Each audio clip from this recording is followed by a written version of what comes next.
Hello, everybody. Welcome to Office Hours. We're so glad that you're here. We're here to answer your questions, to engage in conversation around technology, streaming, broadcasting, and event planning. If you want to learn more about what we do here, please visit us over at officehours.global, officehours.global. You can join us in Zoom, ask your questions in Mukana. All that information is available there for you, and we want to invite you to be a part of our community.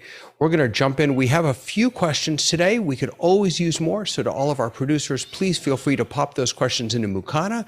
If you have something burning that you have been waiting to ask, we are here for you. And so is Alex Lindsay, thank goodness. Sorry, good job to everybody who was hanging on there. I was putting out a little fire and lost track of time. So sorry about that to everybody. Everyone was like, he didn't even show up. We're glad that you're here. We're glad that all of you are here. We're going to throw it to Mitchell for our first question. And then, Alex, I'm going to pass the baton to you as host. All right. Sounds great. Thanks. By the way, good job there, David. Appreciate it. Good job, David. And Alex, welcome. First question we've got on the list here comes to us from David Brady in New York City. Best practices suggestion for NDI lab configuration. Have a number of dual NIC machines and a dedicated switch. Is a discovery server required in order to isolate NDI to the non-routable local network? Ooh, that's a mouthful. I don't want to upset the InfoSec. I am not 100% certain about this answer, but I would say that you definitely need a discovery server to make this work well. So that would be my recommendation. I don't know enough about NDI to figure that out, but from the discussions we've had over the last couple hundred shows, discovery servers are very important when dealing with anything that's remotely complex. So next question. Jeffrey popped in there. Go ahead. Yeah. Sorry. Go ahead, Jeffrey. Oh, no, that's okay. So I'm just trying to remember that there is a app that in NDI tools that you can set up if you don't want to set up a server. It starts with an A, and I'm blanking on the name. It's NDI. Anyway, that's so if you don't want to set up a server, you can set it up that way. Next question. And it's from Douglas Carmichael. The Raspberry Pi 4 seems to be a cost-effective tool for learning and trying out different concepts. What rack mount Pi cases would you recommend? You know, the one that I've been looking at are these. This is a pretty simple one. This is a 1U rack. It's actually on Etsy, and I've been thinking about whether I can build these myself. But they're not as dense. So one of the things I'm not certain about is how much heat I want to generate. So the big question is, do you want to lay them flat or do you want to lay them vertical? And I've been looking at putting a bunch of these in for Playout B for our system here. And I'm kind of leaning towards flat. So it's not specifically a specific brand of these, but I've been looking at flat because they do get, as I approach them, they do get a bit warmer than I expected as they start to work through it. Go ahead, John. Exactly what Alex says. I have at least 4 Raspberry 4s, and then I've switched to the 400 because it has different chips. It's got updated chips in it, and they run cooler than the 4s. 2 of my 4s, as soon as I put them in the case, they overheat. I get the overheat signal that comes up on the screen. So be very sensitive to airflow on if you throw them in a 1U rack.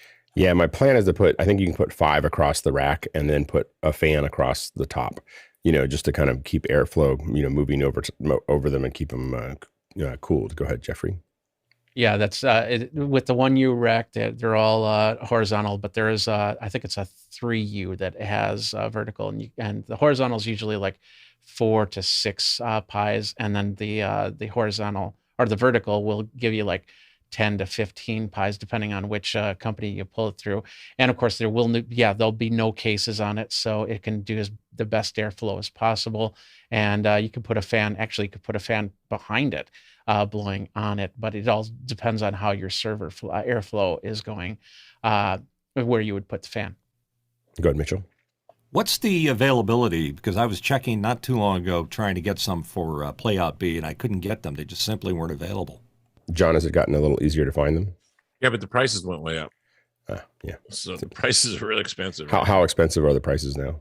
Last I looked, it was 150, 175, something like that. Yeah. Next question. Douglas Carmichael joins us with a question. His is, after some thought, I'm leaning towards PreSonus Studio 1 as my go-to linear DAW.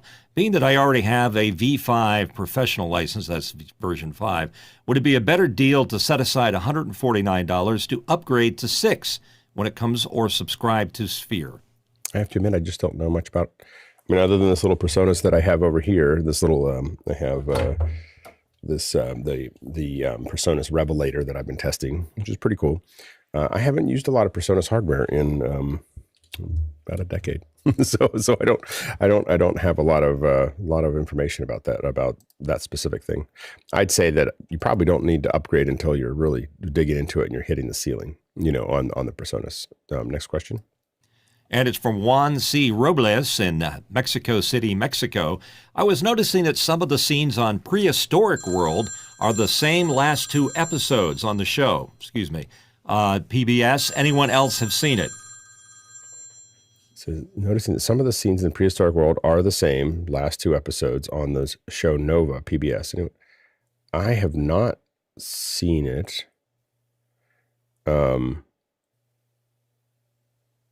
Yeah, well, Prehistoric World's not out yet, so I'm assuming you're talking about the trailer.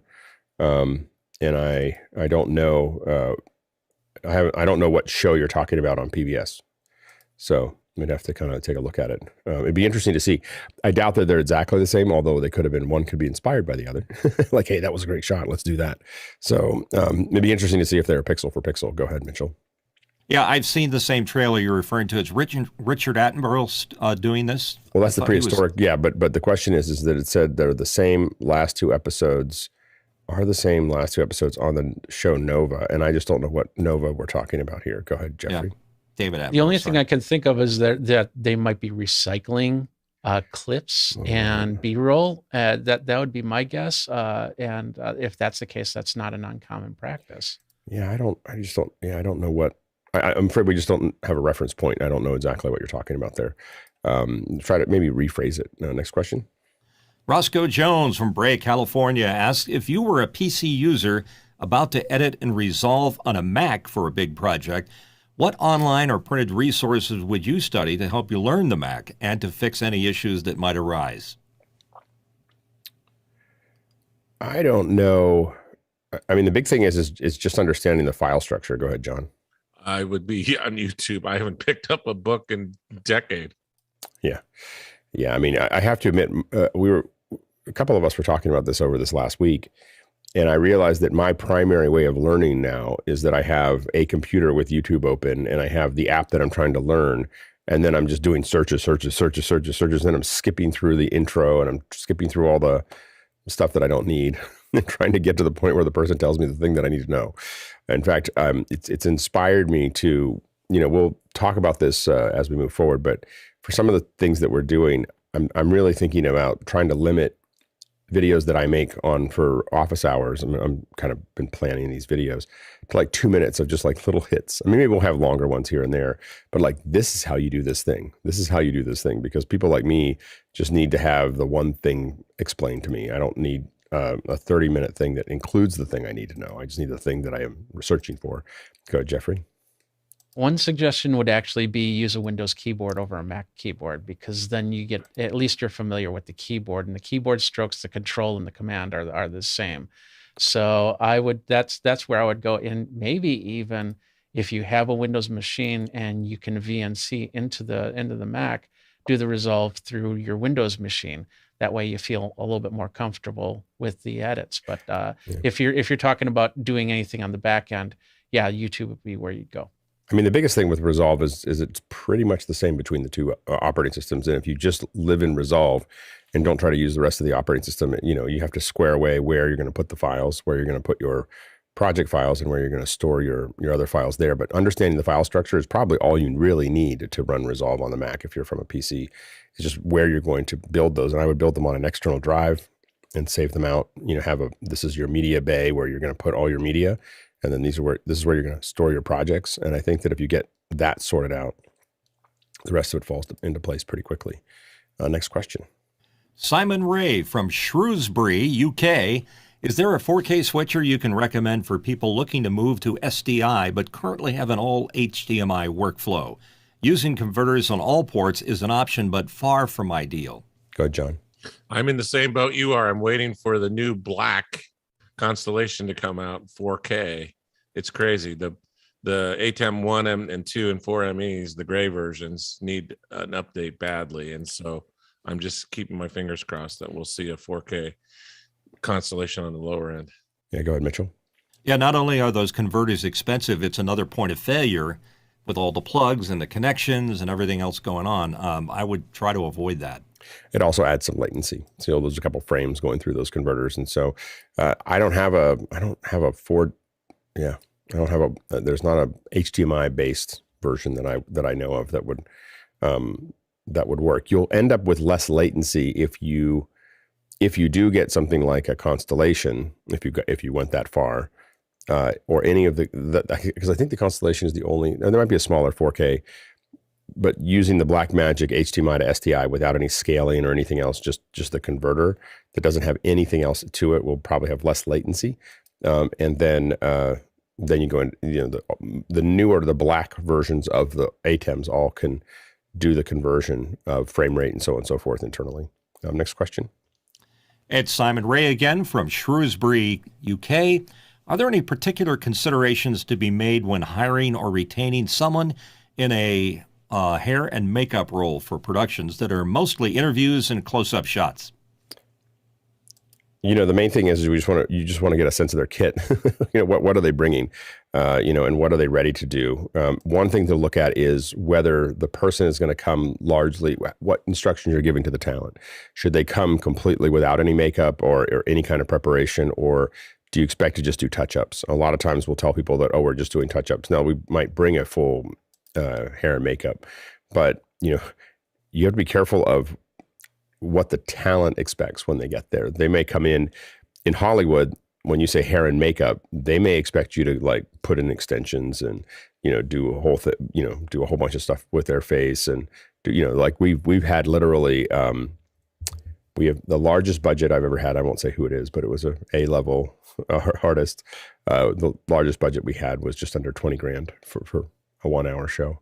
So a lot of work there. It was a couple hours of stuff, but it was a thing. So you can typically we're spending anywhere from $800 to $1,200 a day for our makeup artists. So it's not usually that bad, but it can get hectic. So it really is, a lot of it's managing the talent's expectation. Go ahead, David. I'm just curious, Alex, in the corporate world or the event world, is makeup a thing for the people who are speaking? Really? Yeah, everybody. I mean, when we do it, everybody's got some, now, so for instance, some of the stuff that we do is just fast and furious. We're just, moving through lots and lots of people. So when I worked World Economic Forum, we were changing people every half hour. So it was just, it was just a real fast turn. And at that rate, all we're doing is putting things like this on. This is Mattify. And this just gets rid of the shine, because they were coming in from a snowy location and then being interviewed, and they might have walked for a little bit. And so we just kind of de-shine them real quickly and call it a day. But for major interviews, you oftentimes, now men just typically get either a de-shine gel or a powder or something just to knock it. Mostly what you're trying to do is knock down specular highlights, just all the shininess. For women, it can be a little, obviously a bit more. And then really one of the things that hair and makeup does is they pay attention to the camera.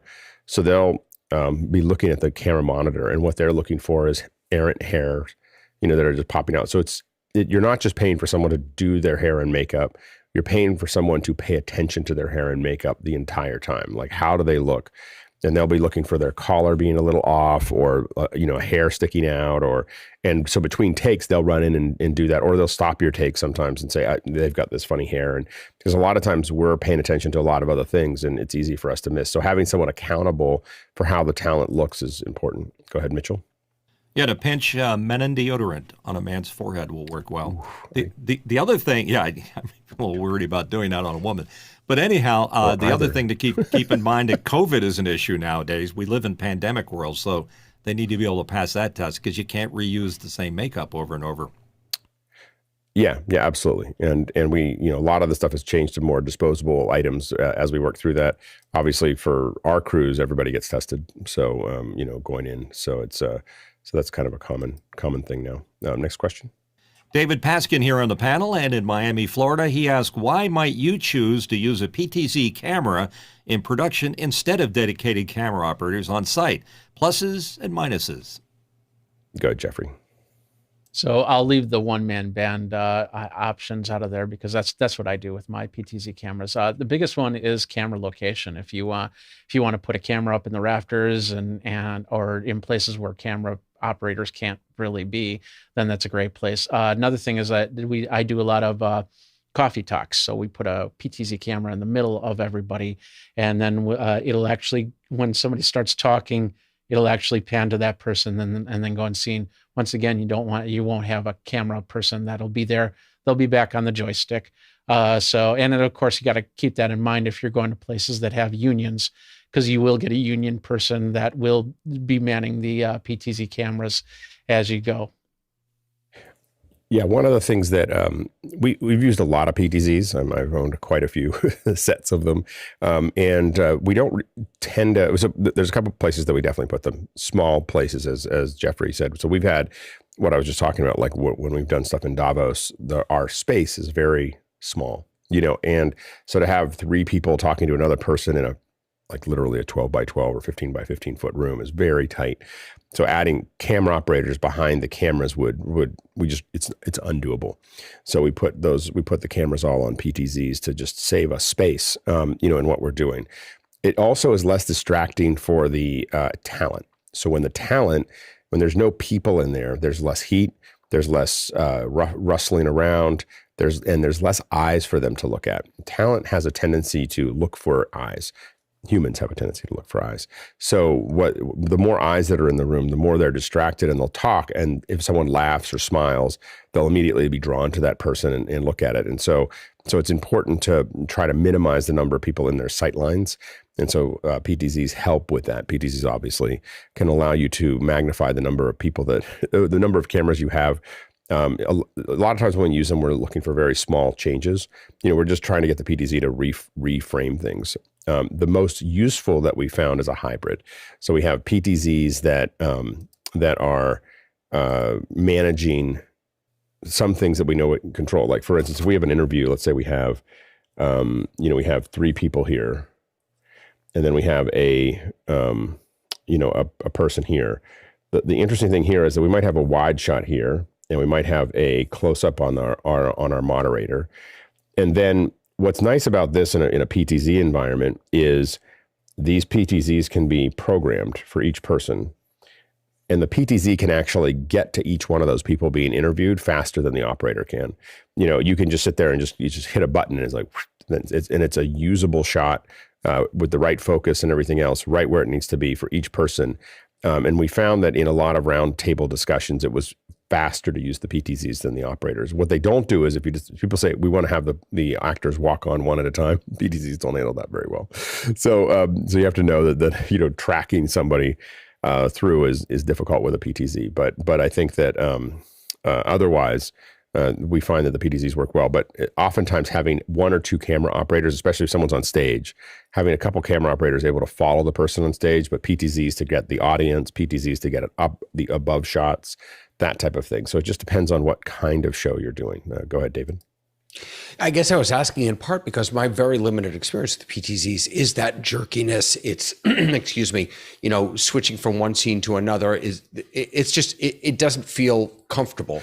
And on top of that, the discussion from yesterday about glass quality and things like that. What do you have any thoughts about PTZs versus robotic cameras? Well, I mean, I guess that they use in news production. When I say PTZs, I think of anything that doesn't have a camera operator. So the robot, and so a lot of I've owned Panasonic 120s. I've had the which are all-in-one cameras. I've had the Sony BRC 1000s or 900 BRC 900s and 1000s. So those are the larger. They have a larger chip and they're higher quality. And then I've had telemetrics heads that I put Blackmagic cameras on with Cabrillo lenses. So obviously my preference is the telemetrics heads are going to be, with real cameras and real lenses and everything else. I will say that the other ones they've gotten a lot better. The Panasonic 150s are really good. I have less experience with the Bird Dog ones that we had from yesterday, but the 150s are great. They look pretty good. They're still 1-inch chips, but they're a solid solution there that we've seen used in a lot of studios. So I think that those are you're absolutely right. The jerky motion has a couple things going on. One is that you really have to. I haven't seen any head that I've spent less than $5,000 on that really has great motors. Again, Bird Dog might be an exception just because we haven't seen it. I haven't tested it yet. But we're really interested in the Canon head that I haven't gotten to play with yet. But you have to get over that to get the proper motors. And then the other thing is the operator of being able to take a joystick and actually be able to control it. Where you really see high quality is DJI they literally make a electronic gear head for for their Ronin, the Ronins. Unbelievable.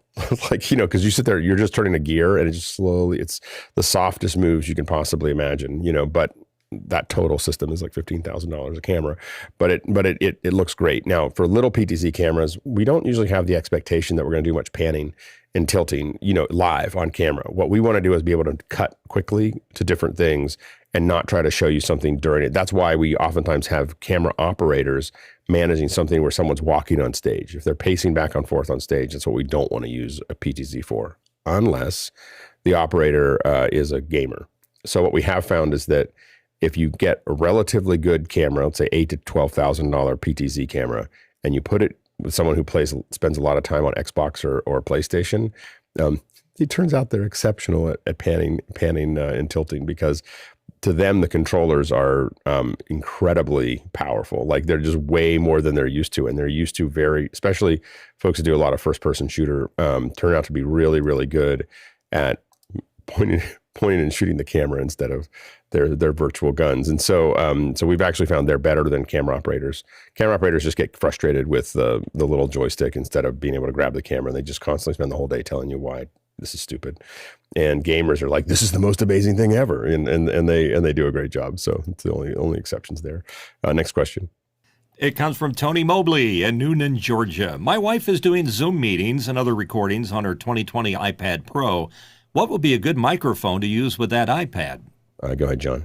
I would use an SM58 and an iRig or a Ceramonic. That's a really an entry-level way to go. Go ahead, Jeffrey. Yeah, the beautiful thing about using an iPad, especially if you've got the USB-C, is then you can put in a dock. You can use almost any USB microphone. If it's just going to be for static, put the iPad down there. If you're going to be doing something that's going to be more where she's walking around, maybe doing a presentation, then you might want to look towards the DJI Dual mic system or the Rode Go mic system, and plug that in. Next question. David Paskin, again from Miami, Florida. Seems like a lot of high-end production is done on PC. Why might someone choose Mac over PC or the other way around for live video event production? Go ahead, John. We're getting closer and closer. The only stumbling block now is all the NVIDIA cards for the high-end 3D processing stuff. And that's the reason why somebody would choose a PC over a Mac. Go ahead, Mitchell. Yeah, what John just said, because I made a big investment in NVIDIA on my Mac, and I'm using, I always get them mixed up, Monterey, the older version. And after that, you can't use your NVIDIA card. It's just stuck. So it's out of the ballpark. But I used to, I've got to upgrade, and I'm kind of like thinking, what do I get? Do I get like a Z workstation from HP, or do I get the latest Power Mac latest Mac Pro? And to be honest with you, now that the M1 Silicon's out there, it's kind of pushed me over to the Mac side of things.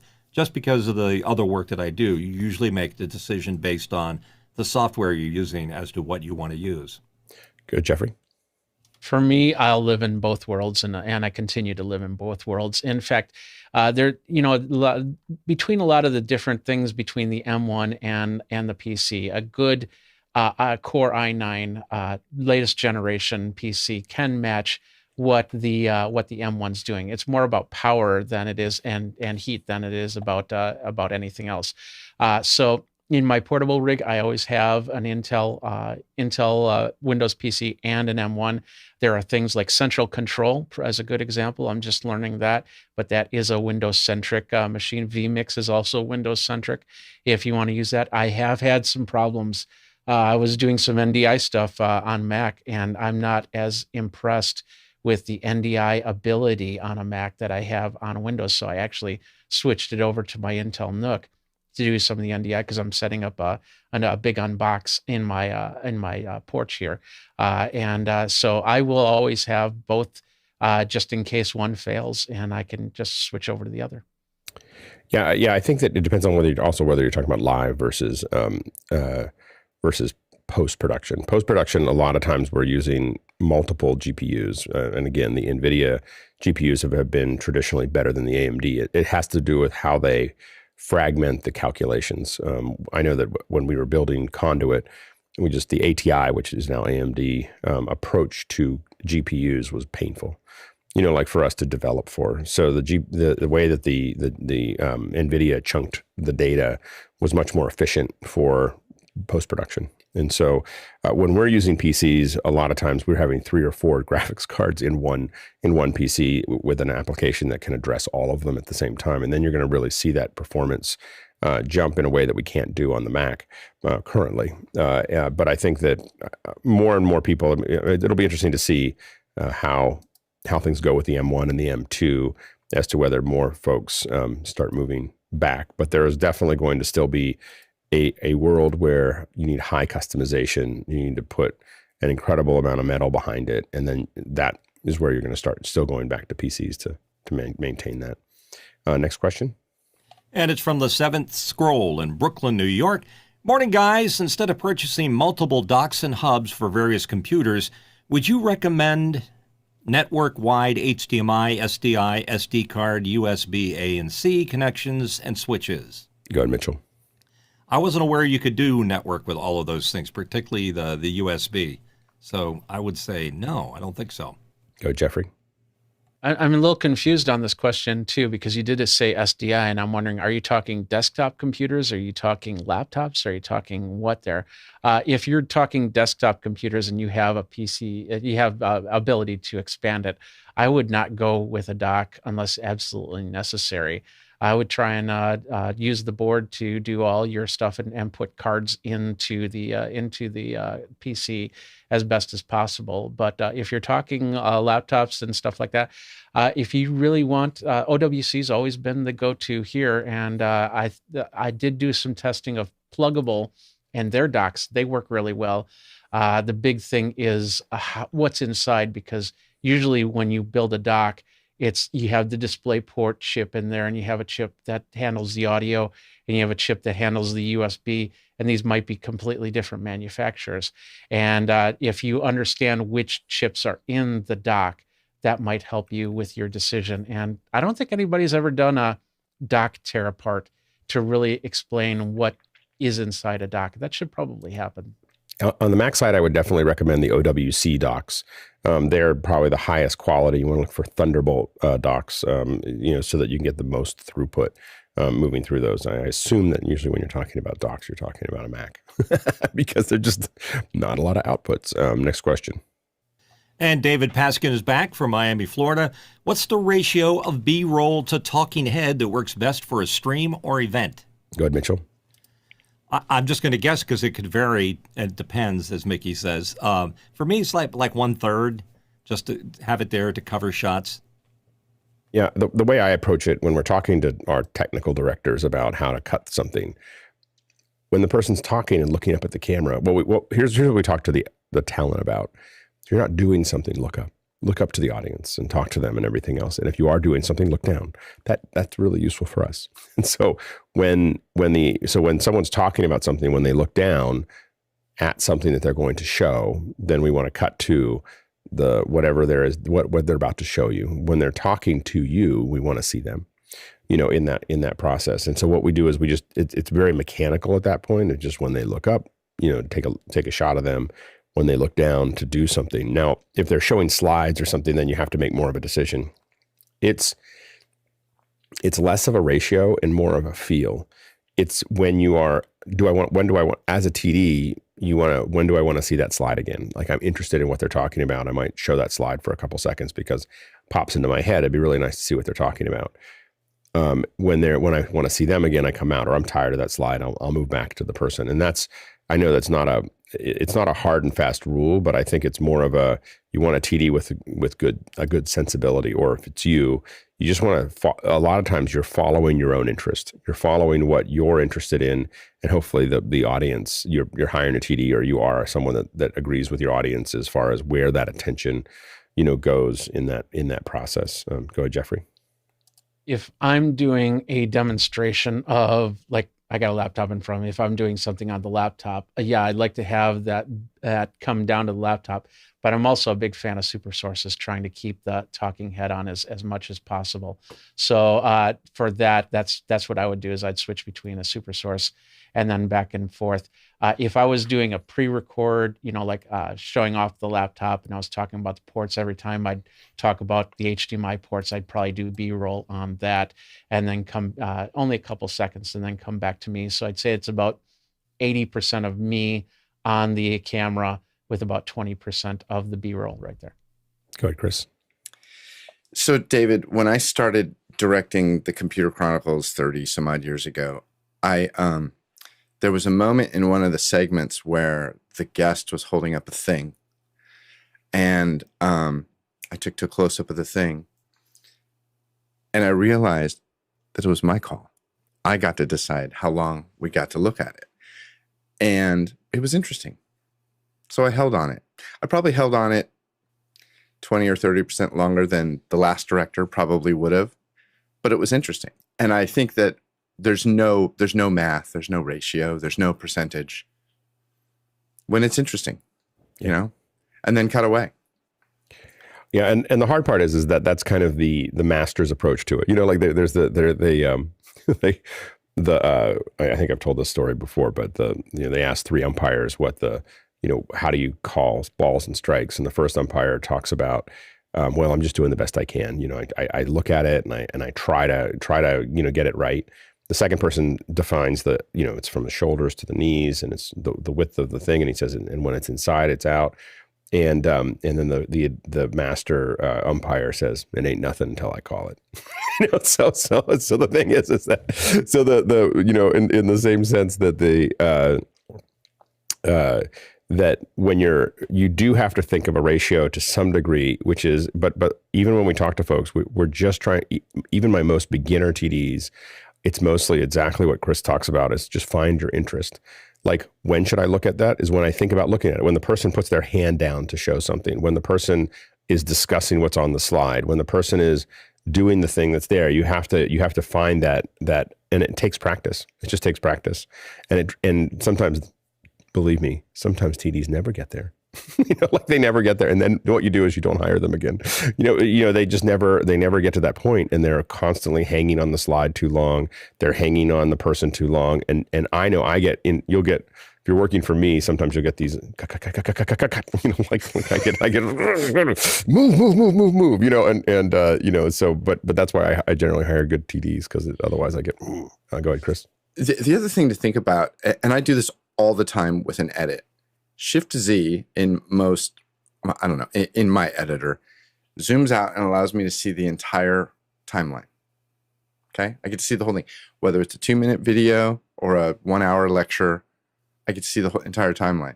And because I think most editors will tend to take their B-roll and put it on another track and just cover the headshot that's underneath it. It's very easy to go, cut away, cut away, cut away, cut away, cut away. Well, it's been a while. Haven't cut away to anything. Now, maybe it may be completely warranted that there's nothing to look at because the guy's just going off on a sermon about something.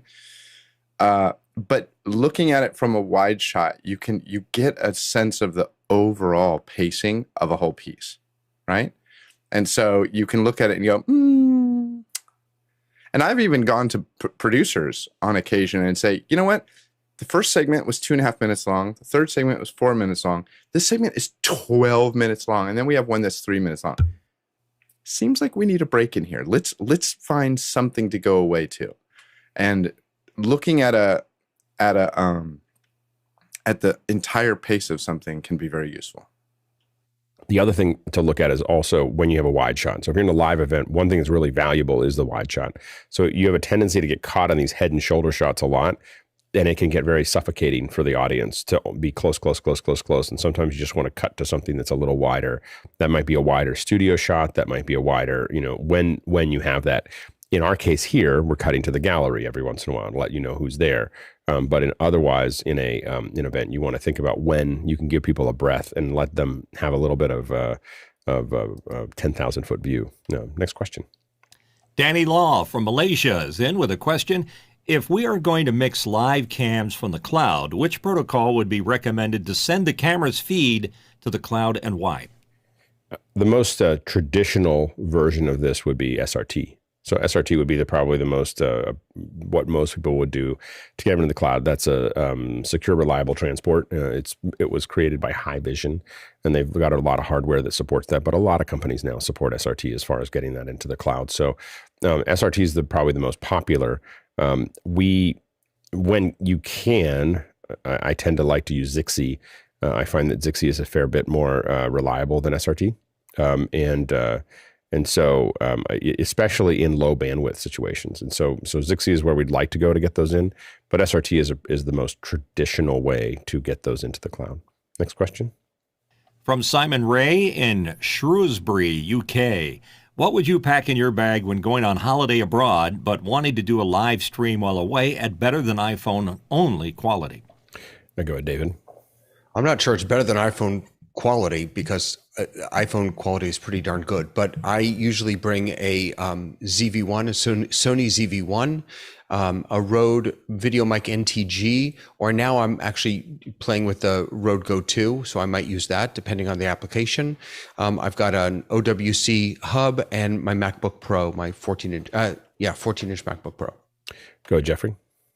For me, it would be the Sony AX700, which I have. It's pretty big. It's going to match the iPhone quality. It's, as David said, it's getting tougher and tougher to think of any alternatives to the iPhone for portability and use. So I would have to say 2 iPhones if you really want that. But it's also dependent on whether you're going to be taking a lot of still photos or just straight up live stream and video. Because if I had a lot of still photos involved in it, I'd probably go for my Canons and then put on some lenses there. Go ahead, John. In my travel bag, sitting on the floor over here, is the universal power adapters for most countries. And without that, without those adapters, you're going to be in a world of hurt. Mitchell? Yeah, when I travel, this is my traveling camera. It's a Sony ZV-E10 with a small rig cage on it and the Sony external audio, so I can get my little fuzzy cat on there. Yeah, I use the 6K. I take it all over the world. So I have the 6K. I now have a 6K Pro with the small rig body on it, with the 1 terabyte out. And then as far as streaming, the streaming part of it depends on what kind of streaming you'd want to do. If it's from a hotel room, I'd probably look at a web presenter just to have something quick and easy, or even a link. I'd probably grab one of our links to take it with me if I was going to plug it into something. If I'm going to do it wirelessly, then you really have to think about how you're going to provide that wireless connection. So the little ATEMs can pair to your phone. So there's a cellular pairing function there, so that you can actually use your phone overseas to do that with an ATEM Mini Pro. So that might be something that I'd consider. When I go overseas, I either bring a lot of gear or, to stream, or I tend to think I'm going to record and upload things later. And that's why I really like the Blackmagic, because I can shoot in log, I can shoot at very high resolution, I can do all those things together. Next question. Chris Taylor from Carlsbad, California. Apple announced a new concert series of live stream events starting with Harry Styles on May 20th via Apple Music. Is this worth a look in office hours or after hours to see and analyze the production? Go ahead, Chris. Yeah, I'm trying to look. Excuse me. I'm trying to look it up right now. I'm trying to see who directed or whatever. It looks like, ironically, People Magazine is saying that there are 2 one-night only shows. I don't know how that works mathematically. It also looks like it's a $25 buy-in. I'm totally curious about it because live. I love a good live concert at home with my feet on the table.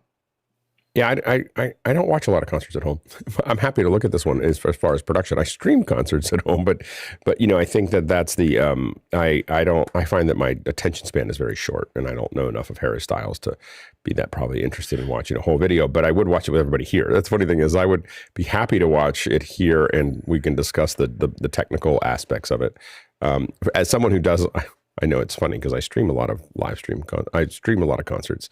Unless there's some interactive component with the audience, I find myself getting about 10 or 15 minutes into most shows and going, okay, got it.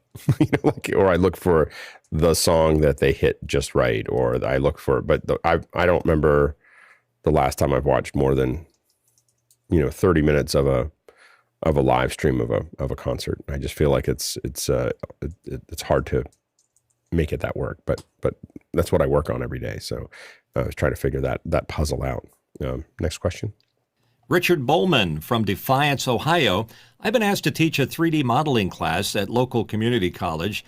3ds Mac or Blender? I've taught up Macs in the relatively distant past and have little experience with Blender, but it's free. My gut says Blender, but then I have to learn it. Go ahead, Mitchell. Well, a lot of the companies offer special educational discounts. So you would be doing your students a favor to teach them something like Cinema 4D. It's actually easier than Blender. And I think you can get it at a super discount for educational uses. So that's where I would go. Yeah, I would go with Cinema 4D as well. I believe that the educator cost and the student cost is something like $9 every 6 months. I mean, it's like almost nothing. And it is a much more robust system than Blender. I mean, overall. So rendering, animation, effects, modeling, everything else is there. And it also means that you're providing them a cross-platform solution. 3ds Max is not. It's PC only. And I don't see 3ds. I mean, I know it's around. I know people use it, but I don't really see it in the wild very often anymore. What I see mostly is Maya, Houdini, Cinema 4D, and Blender. Like those are the big 4 that we pay the most attention to. Modo for some modeling. Then there's lots of specialty ones that are CAD or SolidWorks and lots of other things, as SketchUp. But the big 4 that I see the most in productions that we work in, especially around broadcast, is almost all cinema. And I'm talking about the not the real time engines like Unreal. So I think Cinema 4D would be a really good solution for you. I think that it'd probably be better than both 3ds Studio Max and Blender. I agree with Mitchell. Next question. From Bo Cordell in Charleston, South Carolina, has anyone seen the new Web HID Chrome beta feature? There's a website demo that allows you to connect your Stream Deck directly to the website for bidirectional control. I have not seen it. I'm assuming this is a brand new. Let's see. I'm just trying to. It's an HID, I think, is human interface device. So it's basically allowing you to connect. Yeah, I'm not familiar with it. I think you stumped us, Bo. Yeah. Next question. And it's Danny Law in Malaysia here with, when live streaming, how much latency is considered tolerable when the video and audio is not in sync? Well, not much.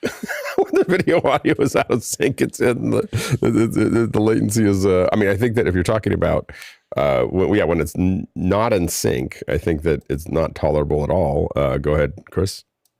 No, it's definitely tolerable. It's tolerable if the content is fascinating.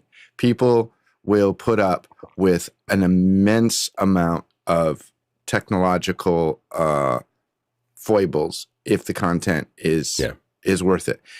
It's not tolerable to Alex. Well, it is. I mean, to be fair, like even this show right now, we have a variety of lip sync. Some of it's in, some of it's out. We're plus or minus probably 4 or 5 frames at least.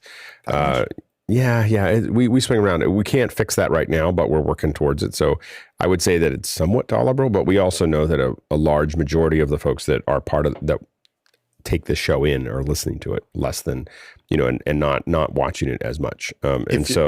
If you're just listening, is the lip sync as critical?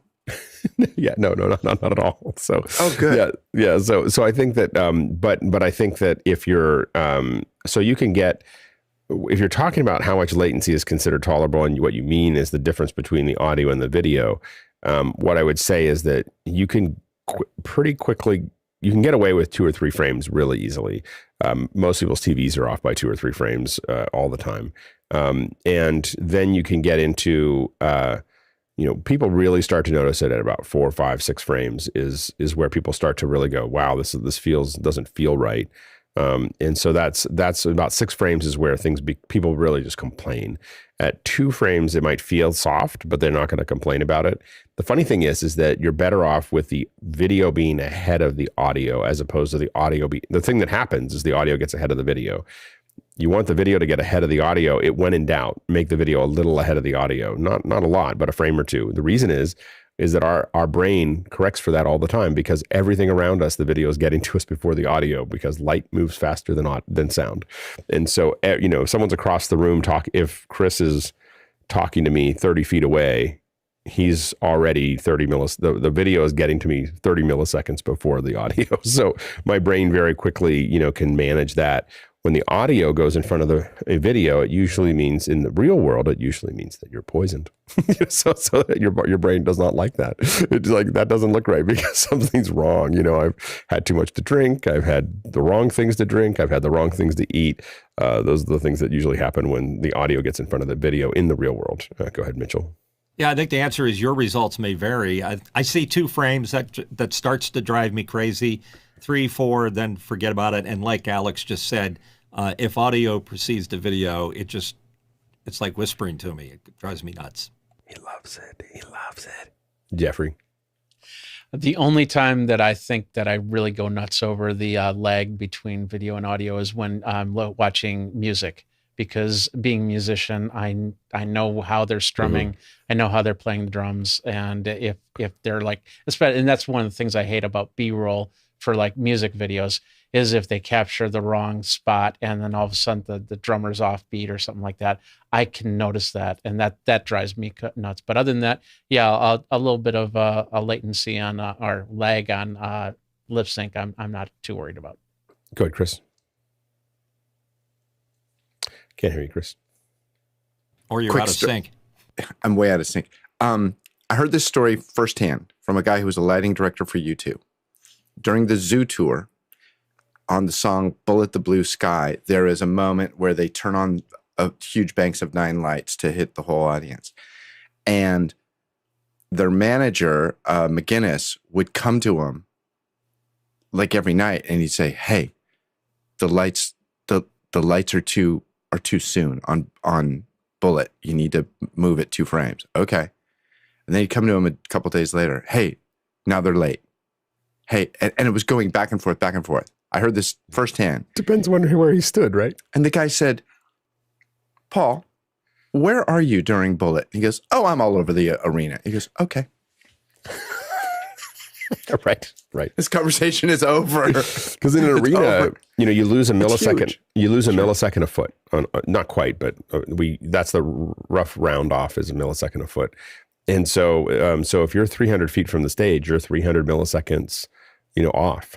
And so that's why we have those delay speakers and so on. So, you have speaker systems to try to keep you in sync, but it's also why a venue with 300 people is the best venue to watch a band in, because the sync and the lighting and all the other things all work, and you can actually create something that's useful.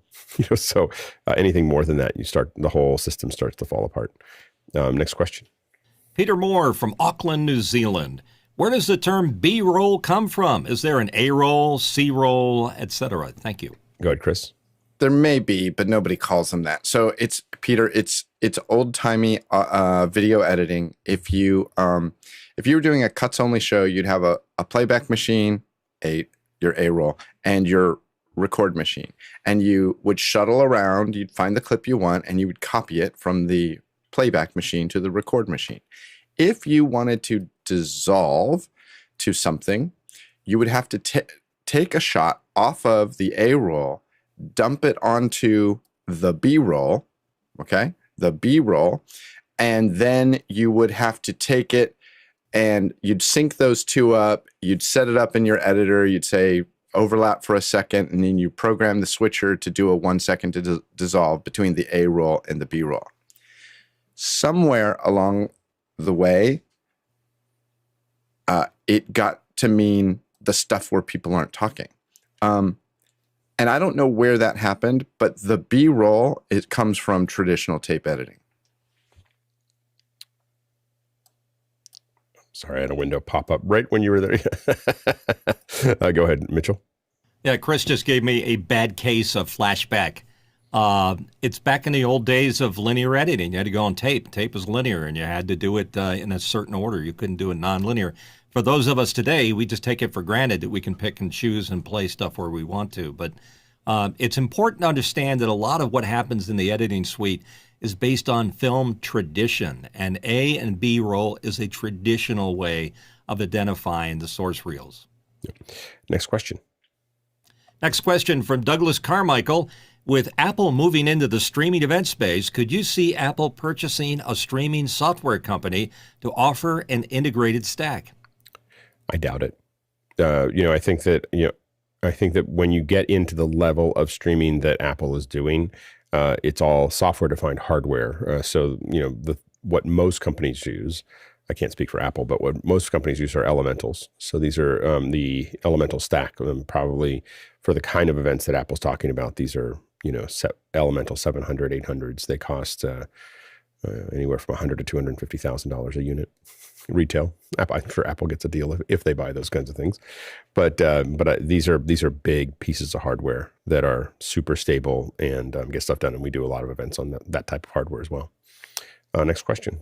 Sarah Doyle from Falls Church, Virginia. She asks the question, NDI has a lot of local network traffic associated with it. How do you best manage your network to possibly isolate it to minimize any interference?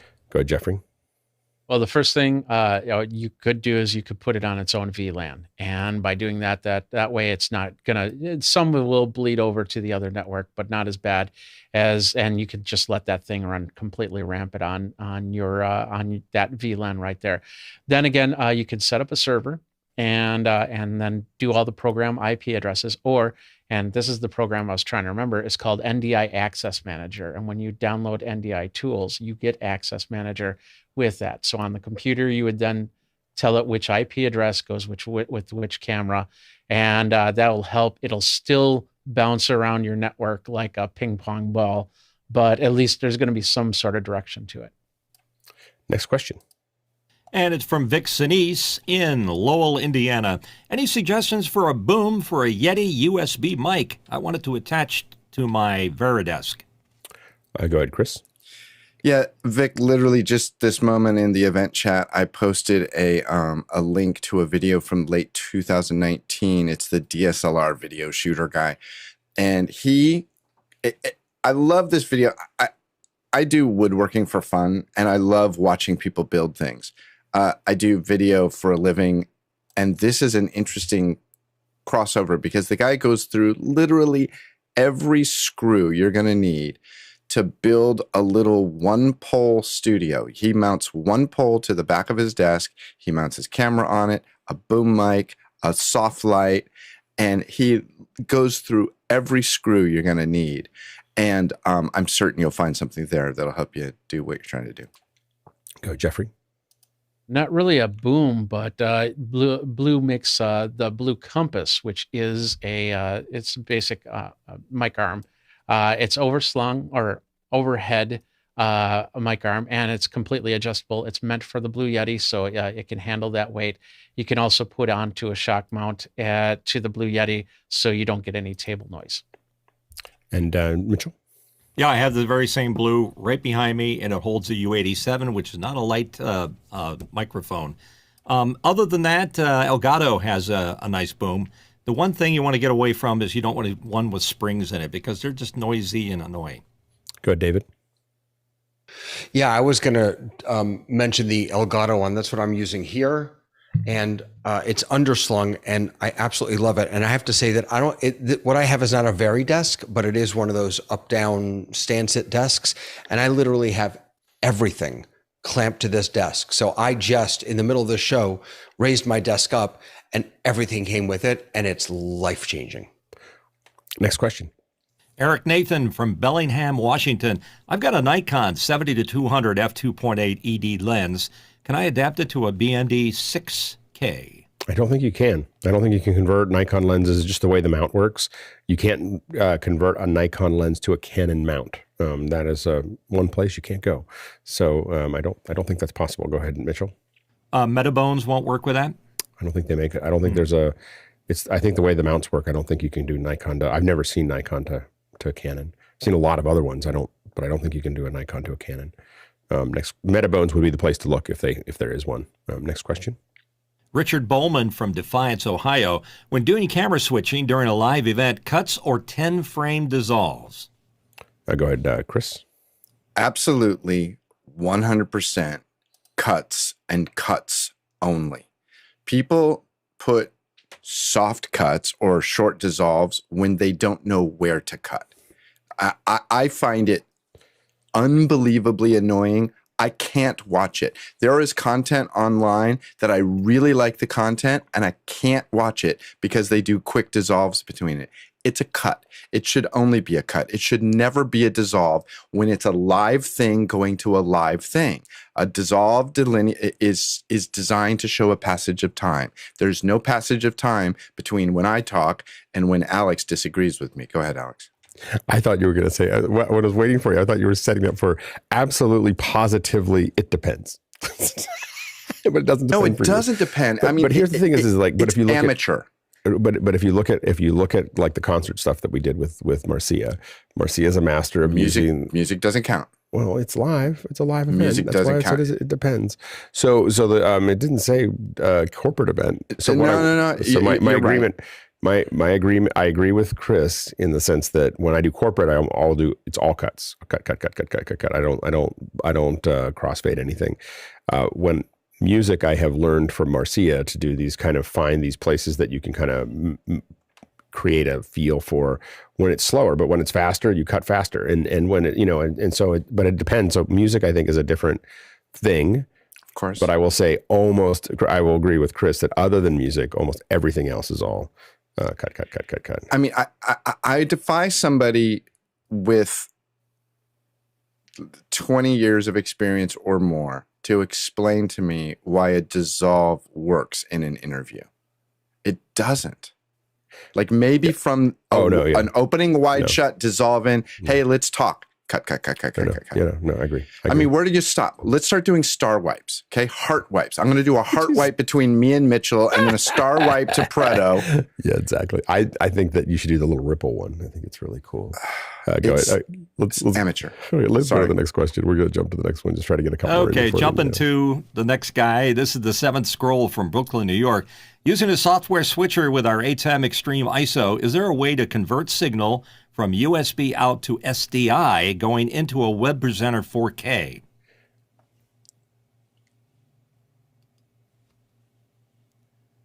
And the crowd is stumped. No, I'm just trying to USB out. No, there's no way to do that other than going through a computer. It's a different format.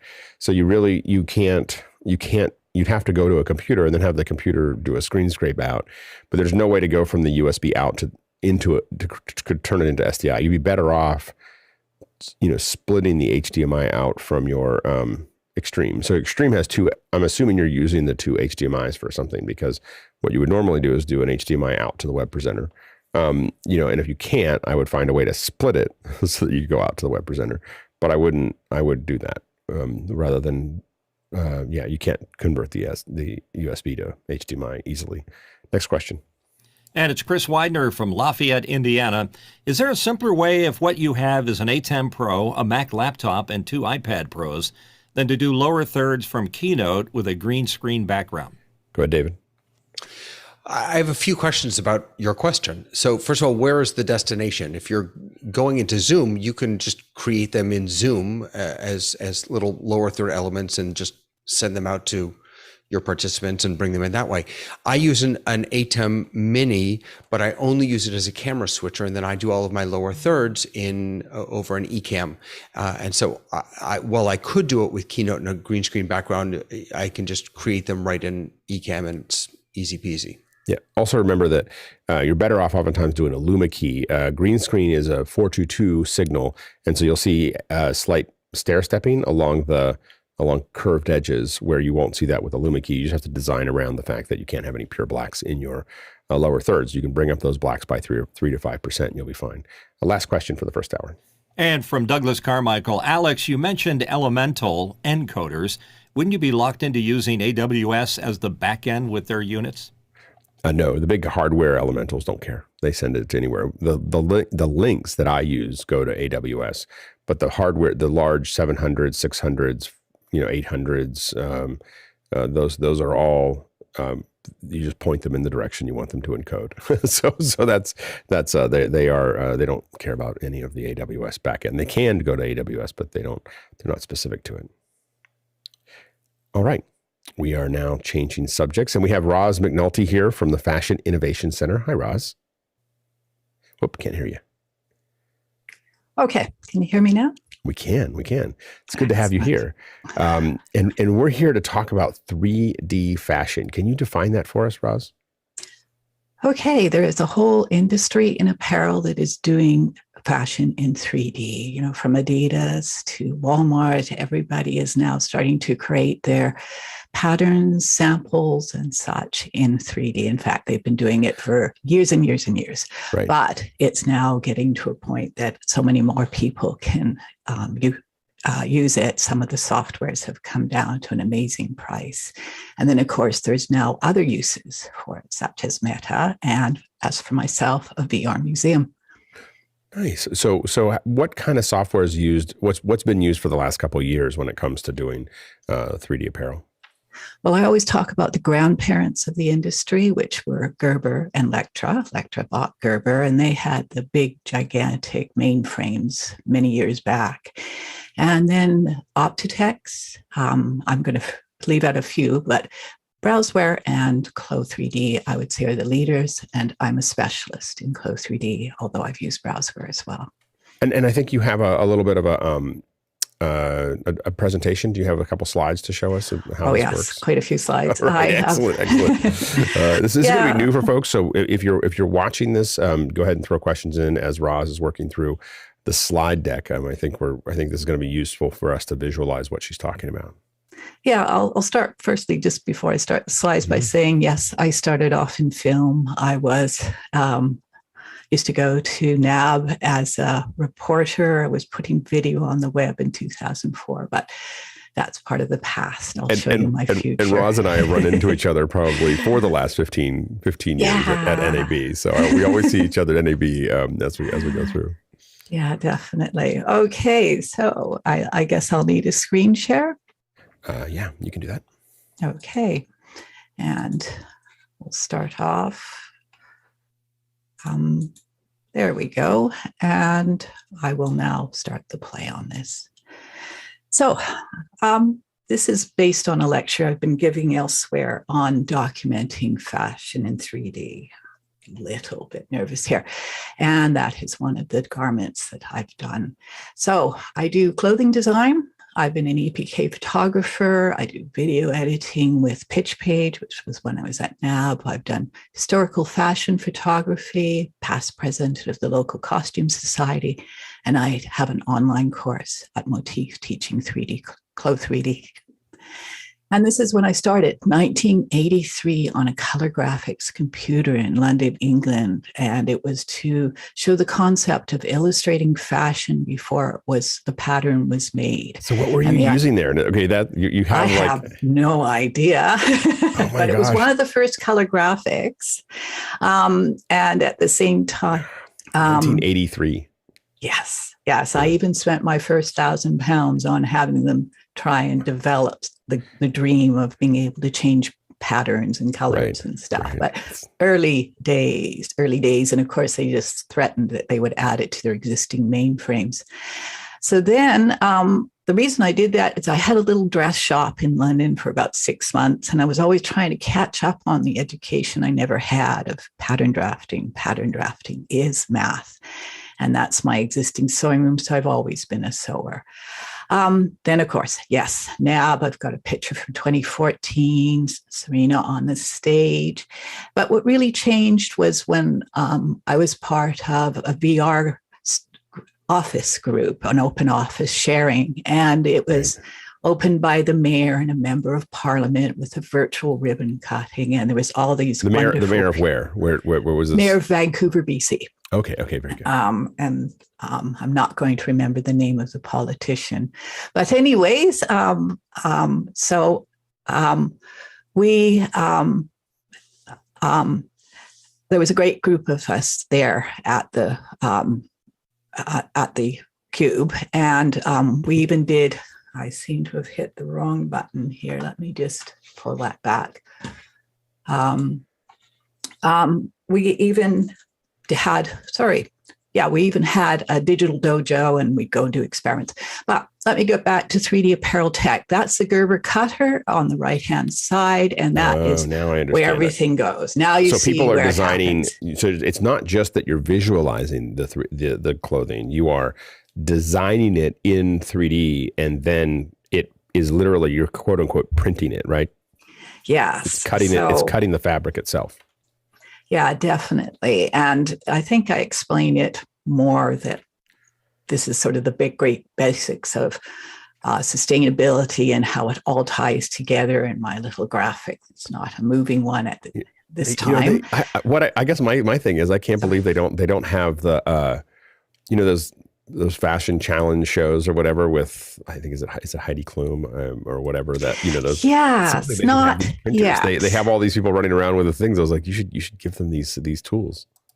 Yes, but it's sort of, as I always say, it's like learning Photoshop. In fact, that's probably a better screen to show it with, is that you can't just sit down and figure it out. And there's a real divide now between 3D artists and 3D apparel pattern drafters, and the two are just starting to mix. Right. But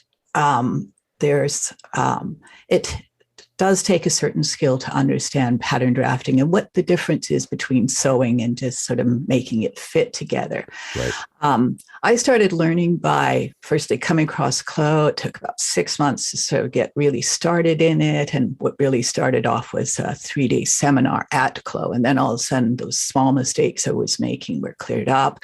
I had a lesson structure I could work through. And I started imitating historical fashion, because that was a great way to learn how to make sequins, how to make transparencies, etc. And this is one of the great advantages of, again, creating in 3D. This is built into two of the softwares for sure, Clo and in Browseware as well. And you can see that that's a lot different than a picture.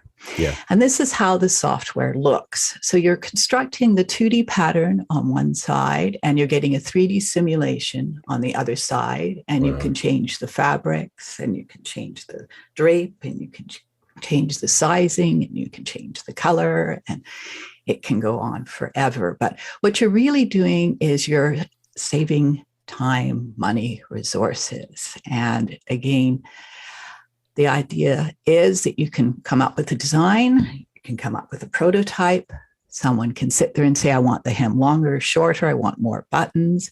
You can start to show off a sample to the point you can put it up on your website and people can make a decision to buy or not. I mean, again, this one here, I always make sure it's slightly obvious, but I also have my students go through and learn to make digital doubles.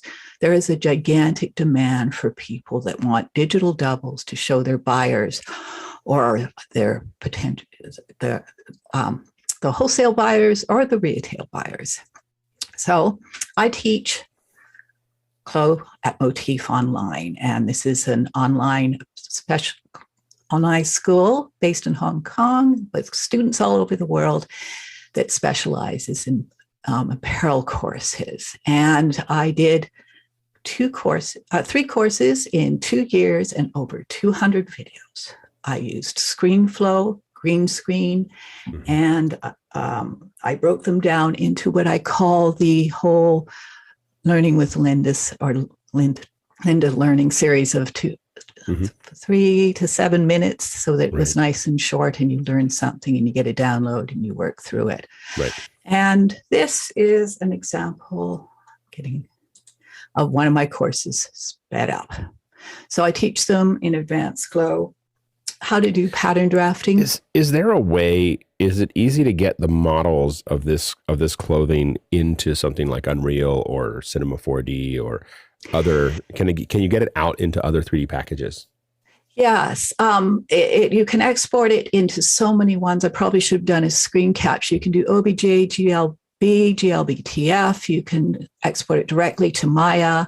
I have worked with people that have done runway or virtual runways, and so I actually been sending them files. It is actually Marvelous Designer as well as Clo. It's just got 2 different names. Right. And how much is it? How much does Clo cost? Clo is $500 a year, $550 US, I think, at the moment per year. Right. The other ones are a little bit more expensive. Browseware is $3,500. Clo tends to cater to the creatives, although it's a great production tool. And Browseware caters to the pattern designers. They both then, of course, speak to the cutters as well as the cutting machines, and they do That's interesting. graders and layout and all the rest of that. I think that one of the things that's really interesting here is that when we start doing work with MetaHuman, one of the biggest problems we have with MetaHuman is that it is MetaHuman doesn't have very many clothing options. So it's you have casual, you have t-shirts, but if you really want someone to wear something specific, we end up having to try to model it and build it out, and we're building them in tools like Maya or other tools that are not really built for this. And I can see how we could potentially be modeling, using Clo as a way to build really custom stuff for the MetaHumans that we have there, and then draping them and putting them either into Unreal or our 3D packages. Most definitely. Sorry, I'll go back a slide there just for a sec while we're talking about that. Clo has actually built, in beta, a whole software called Ginny. Again, it's based on the same architecture. I'm always really impressed with the Clo architecture. I find that it is well maintained. They're always adding new things. They're always fixing tweaks. But Ginny works in the same way where you can do line adjustments and export the garment. So they're working for the meta on that one. I'm looking forward to dressing my avatar. Yeah. So, don't want that one. So this one here is the power of a 3D avatar. So this is a company called 3D Look, and you can go in with your account. Usually it's now hosted by stores and such, and you can do a scan from yourself from the front and the side, and you can get an avatar that you can then bring into Clo, and then you can dress and print the pattern. They also have created a whole virtual change room in the last short while. I shouldn't say that. It's obviously been in development for some times, but now they've got it. So again, you can do a visual try on. But you can see the difference of the actual avatar, and then that is me. So I have scanned myself, brought myself in, skinned, I'm jointed. I could even put myself on the runway. So it's pretty exciting. Another software is Swatchbook, and I have another video here that shows you again how you're starting to get that really nice simulation. You can set up all your lights when you render to 3D, which is within the software. So besides exporting it as basic file formats, you can render it within the software. And again, another sped up lesson. This is a company I work with called Swatchbook that will take all the fabrics and scan them. So you have the math of the fabric as well as all the different layers of the fabric. And this is the simulations they show you. They're replacing the physical, their physical books that used to do it for the industry. They now do it with the actual. Is this swatchbook.us? Yes, it is. Sorry, I just knocked my mic. Okay. Right. Yes, swatchbook.us. Right. Then there's JML, who is a client I introduced to them. They're based here and in China, and they do all the soft goods for the world industry of all the ties and elastics. And so they now have an online catalog. And what makes them what makes them different as far as that? What are they doing with their online software? Is this for manufacturers to use? It's again basically for the 3D artists and the manufacturers, so that you, as someone that's developing your sample line, can go in and download the file formats. Besides being able to see the elastics, you can download the elastics and then you can place them on here. That's amazing. This is a company that specializes in elastics, draw cords, labels, and hang tags. Like that. That's what they do. And it's just it's one of the industry's essentials. And down below, there's some videos that aren't live on this, but I've helped create videos clarifying how the whole system works, how the catalog works, and how to bring them into Clo, and worked recently on one for Optitex. And then this one has me fairly excited. This is one of my friends now from when we were at the Cube, the VR office, and he is now up on the App Store. And with the occipital scanner, as you can see, you can scan and you can get this result. Now, this is Monaco Prime, which I have not got my copy of yet. I'm one of his beta testers, but this is exciting. Besides the fact that we're starting to get fabric detail here, and you can see the antique ivory buttons on this garment and the stitching. This has all been done with an iPad and an occipital for depth, and then the iPad for the color. Now, have you found that have you tried it with the iPhone? I mean, is the occipital, does it have higher resolution than the new iPhones with LiDAR and so on and so forth? Again, Aaron is so busy. Sometimes it's hard to always get information out of him. We meet about twice a year now, but at the same time, yes, the mount works on an iPhone as well. Well, I'm just wondering, does it provide more detail than the new iPhones with their LiDAR that's already built in? I've tried the LiDAR, but not enough on the apparel. Right. I think it might. Does that person have to stand really still? Pardon?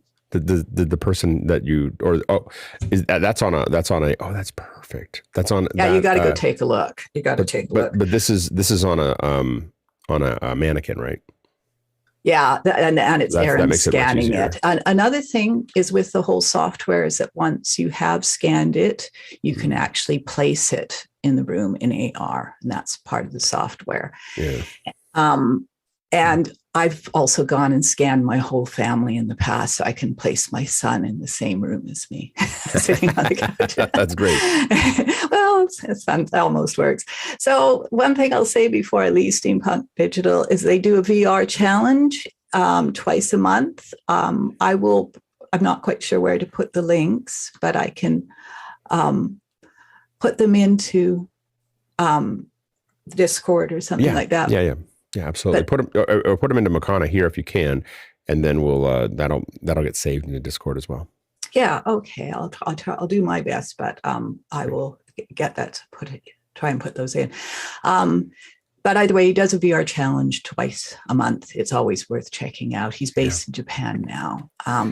Another thing I'll mention is the thing is that everybody is coming to me now because of my experience in touching things and saying, okay, we need your advice. We want to bring you on as advisors. So these are some people that are doing a virtual showroom for, again, wholesale for people that are doing 500 plus. So this is the good news too. Departure Lounge, they're doing a volumetric studio. They're partnering with all these people, including Digital Center for Digital Media, which is university level digital learning. And they're going to help me get my museum to Oculus. So I'm going to quickly go over the rest of this before I've got about 2 slides before I'm into the museum. So PI Apparel is my new NAB. They have conferences all over the world. They're just starting up again. This was the best lecture I ever went to. I shouldn't say that, but it's true. It's Daniel Frith he was with IKEA, and he started explaining the 3D model for IKEA and how it was really necessary to start scanning everything in VR. And that, have we lost my sound? We haven't. We can hear you. Okay. Sorry, it's just my ears. Okay, so how it's really necessary to get all your production into 3D visual. Right. And they said they did everything but the couches. So you could use it in AR, VR, print. Right. There's nothing in the catalogs that is real other than the people. They even do the plants. And this is when we start getting into museums that 3% of the collection is visible at one time. And this is all museums. The Met has 35,000 pieces, and we're not seeing hardly any of them except for a photo. Right. V&A has 54,000, and these stats are probably from 2020, 2019. And if so, it can be what I call a photo to keep track of it rather than to show it off.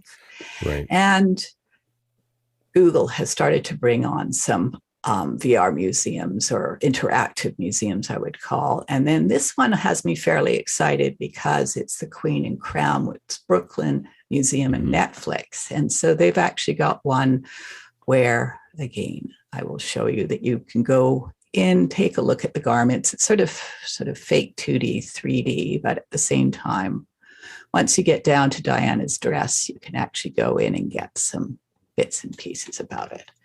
But let's talk about my museum. So again, this is the Met Museum at the moment, Wallace Simpson in VR, and it's really sad. The dress is fading away to nothingness and you're not allowed to use these photos. This is my museum. As you can see, it starts to look absolutely, totally gorgeous. And one of the reasons is Elia. I was given 2 students by Vancouver Film School that wanted to develop an AR student, and Elia spent 500 hours on creating the visualization of this museum. And I seem to have lost that. And these are high-end renders. They're not the same as the museum because they just can't be yet. We can't get the math of it. Yep. Good news is that we are now going to be populating the 2nd floor. Right. That's great. And this is how you come into my museum. So it's sped up. I will pre-warn you that it's going to be even more jerky. This was done quite a while ago, but it gives you navigation. So this is you in Oculus. Me in Oculus. Actually, it's Ellie in Oculus, but it's giving you an idea of how you navigate around. You can do a curated tour. You can choose between 2 languages, and then you can move your head to navigate, or else you can use the pointer. Now, with Elia's version, you get to see a lot more of the marbles, etc. But at the same time, and again, it's much more jerky because it's sped up and it's recorded on a headset. But this is the actual. Now these are digitized. These are you took photos with that with the occipital. Is this no? These are all exports from Clo. So what I was able to do, I was able to create them in Clo 3D. And in fact, this one here was done by one of my students. This is the zoot suit that was banned in the States in the 1940s because it caused riots. because of the amount of fabric that was used. One day, of course, Why I did want it to cause have riots? film. Because of the number of the amount of fabric. Well, the ethnic people started to wear it, the Mexicans and Italians, and then the American sailors started to beat them up because they could recognize them. And then at the same time, because the war was on, there was so much fabric used in them, they banned them. Right. So, of course, we've got the new look. And again, you can come in, and this is, again, much smoother. Going up the stairs is a pleasure. You can go up to the upper balcony and look down, etc. We're going to populate the upper balcony, and I've already got some major plans. I want Elizabeth I and such. And I'll just let us go. This is the Mondrian dress here on the right. And this one's interesting because it's the math of fitting it all together. Yeah. And then we'll get to Elia's favorite and the observation room in just a sec. So this was a proof of concept.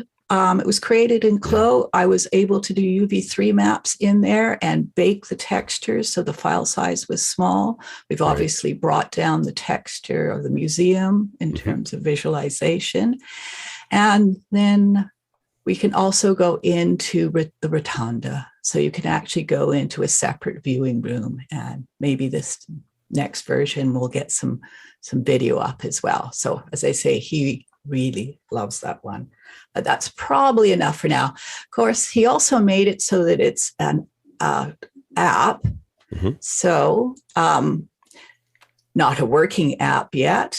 And this is just Android, but it still shows you that once it's a 3D asset, how much further you can take it. Yeah, that's really interesting. And I think it'll be interesting to see how the,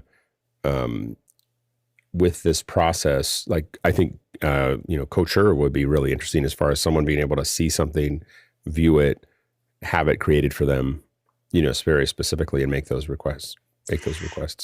Yes. Well, I've signed a few NDAs saying that I'm not allowed to say what I'm making samples of.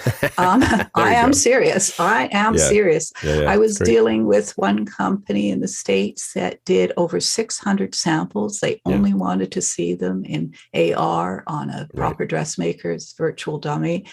And they were threatening 800. They wanted me to do 6 versions of something per week. And it was a stunning amount of work. That's great. We've got some questions lining up. Do you want to jump in? I think that's everything. I don't think we need me on there anymore. I promise I'll put everything I can into this Discord. So I will stop the share. It's very fascinating. All right, let's go to the first question. Yeah, the questions are stacking up. And Roz, welcome to Office Hours. This is from Roscoe Jones in Brea, California. And he wants to know, are 3D clothes now expected by buyers before touching a sample, and do they ever buy even before any samples are made? Yes. I'm not saying everybody, but there's those people that now expect to see virtual samples. There's businesses that have been practicing for a couple of years that only create virtual samples. You can do a fairly good digital double so that you don't need to actually make up a sample and do a photograph. Another thing, too, is that because you're doing it with math, you have communication with your factory that has the same software. So there's not, there's no misunderstanding of it. And you can do, again, custom sizing. You can customize your avatar. You can go in and change your measurements. You can download special Alvin avatars. So, and if someone has a scan of themselves, they can really see how the clothes are going to fit on them specifically. Yes. Yes. My next dream project, of course, is to get the faces happening. That's because that's what's sort of missing. I keep going after the VR guys and saying, this is my next software I want you to build. Absolutely. Next question. Roscoe has another question for you, and it's like texture mapping. Are there people who specialize in designs on the fabric itself? Most of the designs for the fabric now are actually scanned, or real fabric scanned, or else you can create your own. Within Clo, you could actually go and create a whole print level and do anything you want.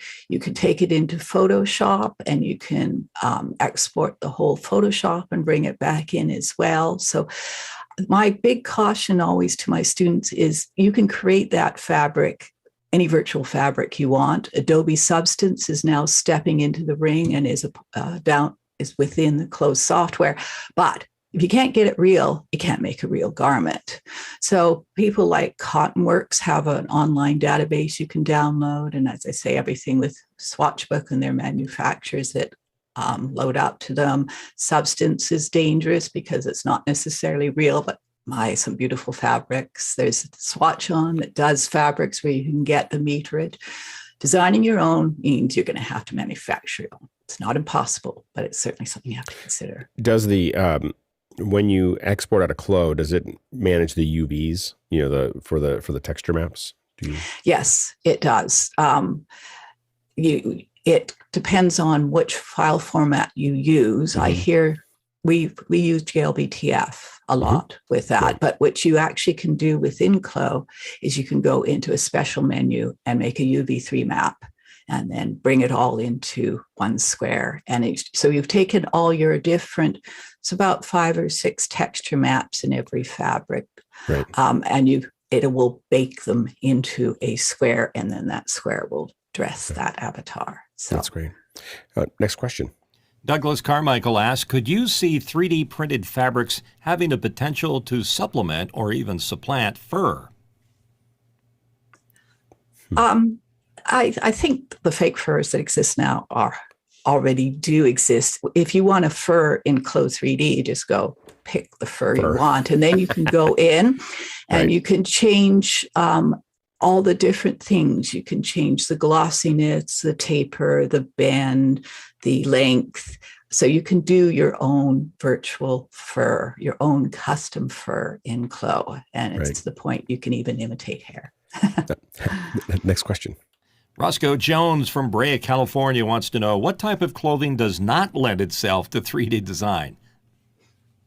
Oh, that's a hard one because I just can't think of anything offhand. I was trying to think of that. I was trying to think of what couldn't you do?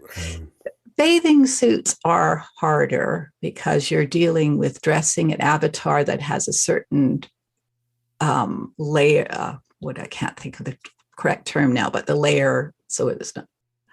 Anyways, it's hard to get that mathematical drape of fabric sometimes because you're dealing with a mesh. And once you get that mesh, a higher mesh, it becomes more mathematically complicated. But bathing suits and underwear. So collision surfaces are a problem. Yes, collision. That's what the word is. Yes. Because otherwise you're having the skin coming through the clothing. Yeah. Yes. Yeah. Next question. And it's from Josh Kaufman in Pittsburgh, Pennsylvania. Are the strengths of 3D apparel in low volume or one-off creations? Or is this the perfect process for quick lead time from creation to production applications? Does this process directly compete with traditional volume production? I wouldn't say compete. I would say assist.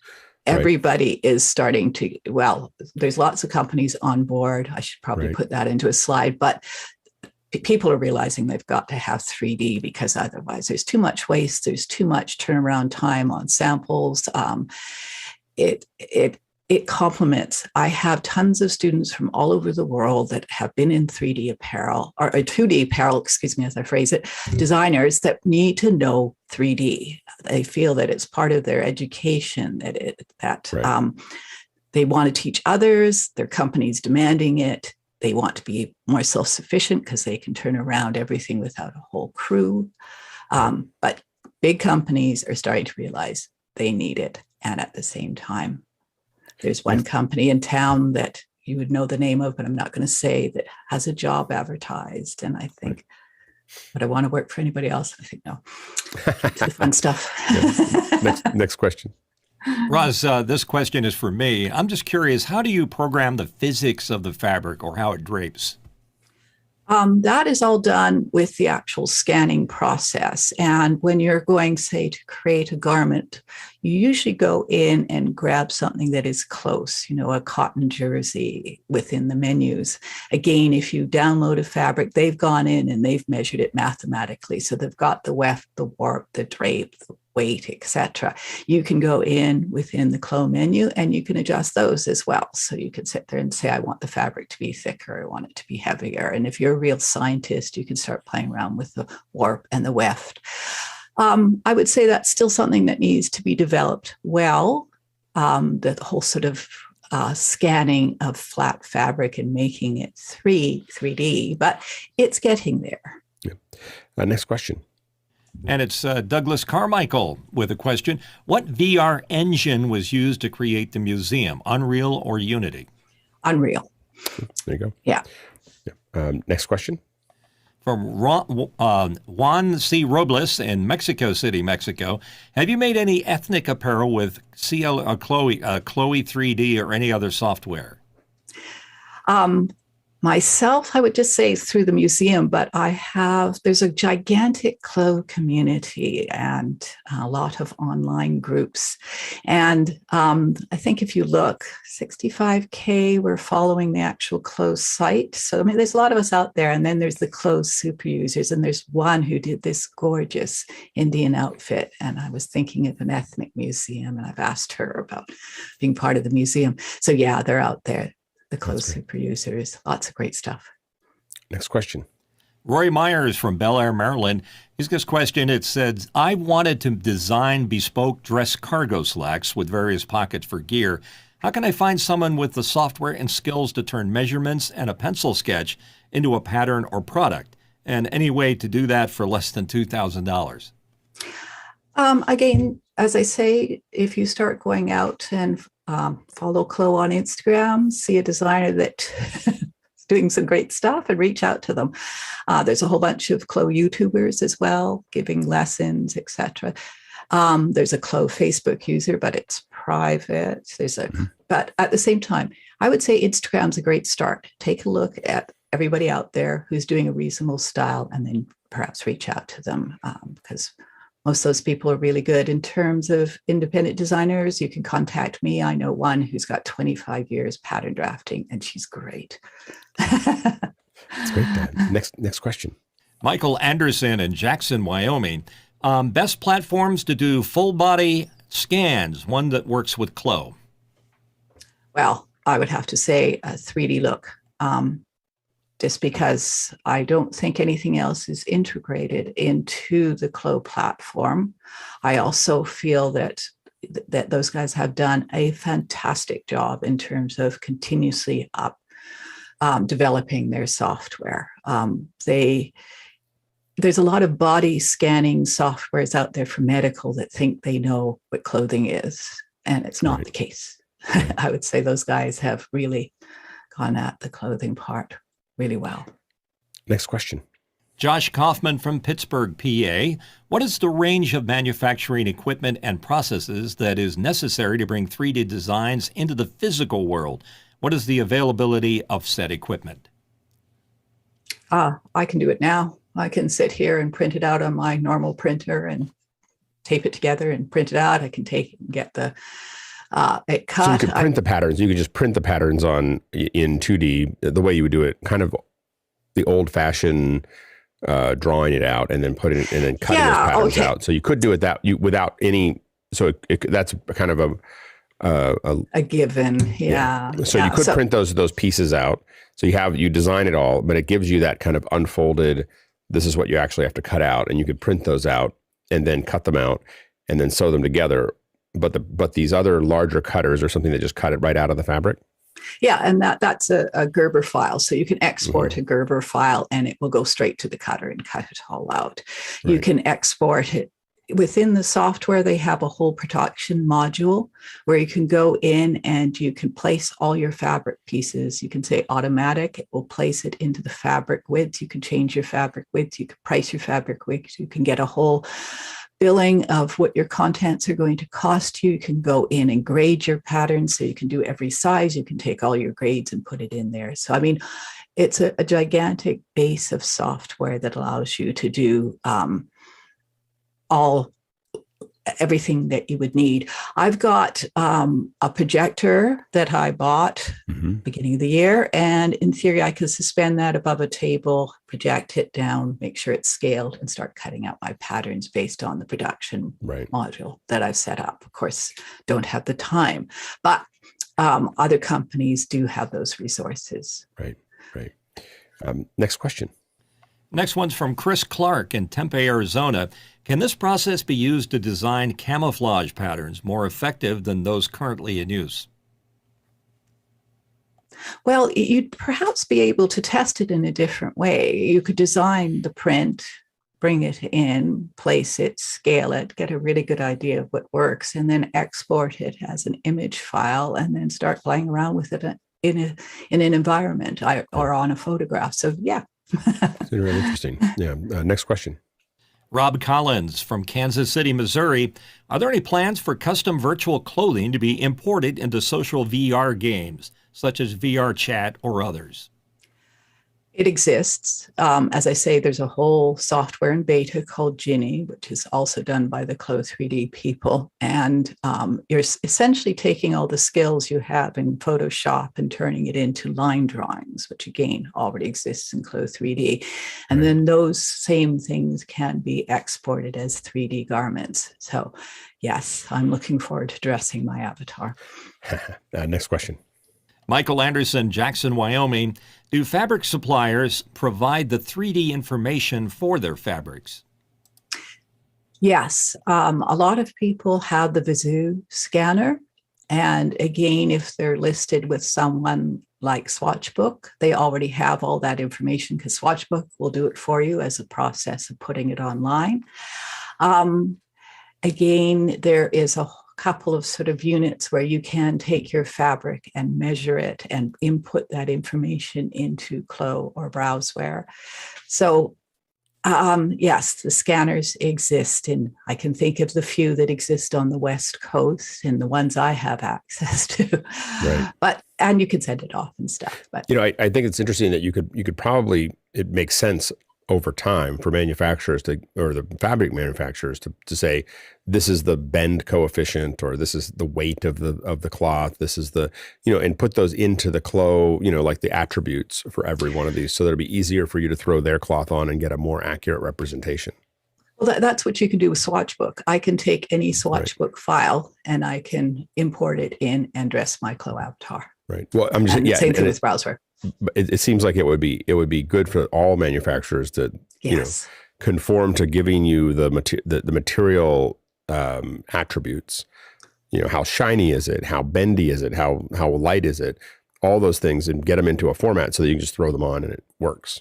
Yes, and that is a standard format. Am I going to forget what it's called? XML or something? Clo has a proprietary one, but the rest of the world uses, I think, XML. That's why Jenny from JML did her own platform, is because she wanted to be able to give her clients that were asking about elastic samples for their digital samples directly. Right. Next question. Michael Smith from Silverado, California. Is Clo available on Mac and PC, and what is the cost to students? Okay, so I think they do have a student discount, but it has to be a registered school. Sadly, I'm not a registered school. They give you 30 days free, and there's a couple of my lessons that are free on motif.org, so you can really give it a try. It's $550 US a year. It's available on PC and on Mac. It works better on a PC, except I just got the new beta of the M1 version for my new M1 or M2 or whatever it is. Anyways, I'm forgetting the actual name, the studio. And I'm starting to get the adrenaline rush again because it works really well. I'm really quite thrilled with it. I mean, it still crashes. It's sort of early days software, but at the same time, I prefer to work on a Mac, but I find that I have to render sometimes on the PC. Mm-hmm. Clo also gives you online cloud rendering, which is great. And they also have a whole marketplace there. In fact, that's probably where I should send people, is the Closet marketplace, because that's where the talent is too. Next question. And it's from Gordon Lake in Los Angeles, California. When needing to hire a 3D garment designer, should one first hire a consultant to qualify prospects? I don't know. I think they should hire Roz, and then she can tell them. You probably should. Yeah, I think it probably makes sense, because the issue is that if I'm hiring someone as a 3D garment designer, I don't know what to look for. I don't know like what makes their 3D garments work well or not. So it probably would make sense to have somebody in between that would figure that out. Like, and tell you, oh, their attention to detail isn't very good here, because as a new person, I won't have the eye for that. Yeah, there is a gigantic divide, as they say, in those that are good at 3D, a lot of the Clo users, and those that are good at apparel. And the few that mix are far and few between. You do Right. need someone who understands that process once it goes the next step. Yeah. And I got one of my students some work, and it got a little complicated because client was expecting a bit more, but at Right. least we had each other in that one. Right. No, absolutely. No, it's complicated. Yeah. But yeah, you can always reach out to me. Be careful. There's great people out there, but you want to make sure you have a working pattern too. Yeah. Now, next question. And this one, and I apologize in advance if I don't pronounce this correctly, Quina in Oakland.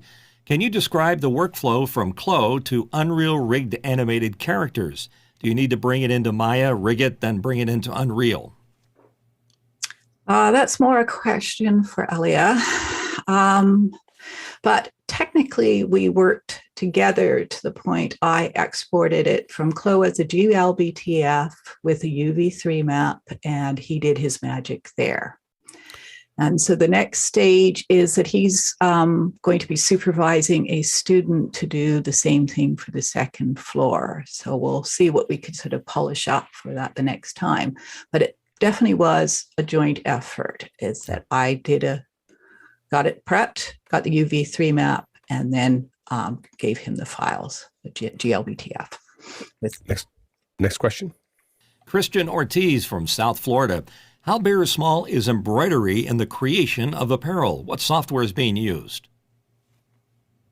I don't know that I can really answer that, but you can actually import embroideries in Clo and place them on your garment. And then you can move them around, you can scale them, and then you can add displacement maps to raise and lower the threads and stuff like that. So you can simulate embroidery. As for computerized embroidery, I think that's something different. I think we're talking more Illustrator type. Right. Next question. Josh Kaufman from Pittsburgh, PA. Do you think that the 3D clothing industry would be of interest to local businesses that currently specialize on sign making and layered production work, as they would have specialized equipment investment in adjacent industries? As I keep saying to everyone, the big problem with the clothing industry at the moment, it's like the film industry in 2004. They just didn't see video on the net coming. They just wouldn't believe it was going to be the real thing. It's really a common problem that we see, everywhere, is that someone's situated and they just can't see the next thing that's coming around the corner, and they're not. And there's the ones that figure it out and the ones that find something else to do. Yeah. It's unnerving and slightly frustrating. The thing with, say, the PI Apparel conferences that I've been going to, right, is that everybody there is actually, you don't meet someone that works in the company, you meet someone that starts the company. It's a small, tight industry, and it started with production line management, which is where they're sourcing things from all over the world. Right. And then it started with the bigger companies that could start utilizing that stuff. But now it's people are starting to realize they've got to know. Still slow to the market, but right to know. Next question. Roscoe Jones from Bray, California has a question. Do we still dye fabric, or do we now mostly print color, as in sublimation, onto a fabric, or is it some combination of these two? I say it's a combination, and that's a question for a fabric manufacturer. One of the people in the XR showroom actually comes from a fabric manufacturing in and out process from Brazil. I'm really thrilled to be working with him because he comes from apparel to a certain extent. He comes from fabric, and that's a bit of a difference from the usual VR people. Next question. And it's from Joaquin Matus in Imperial Valley, California. With the most recent Met Gala happening just a few weeks ago, I imagine the 3D mock-ups would be useful to designers pitching ideas to their clients in place of wasting fabric materials. Is this being used in this way, or do you see a future for it? It's, again, early days. Yes. Again, the talent is just coming to the market. The people are starting to realize it is a market.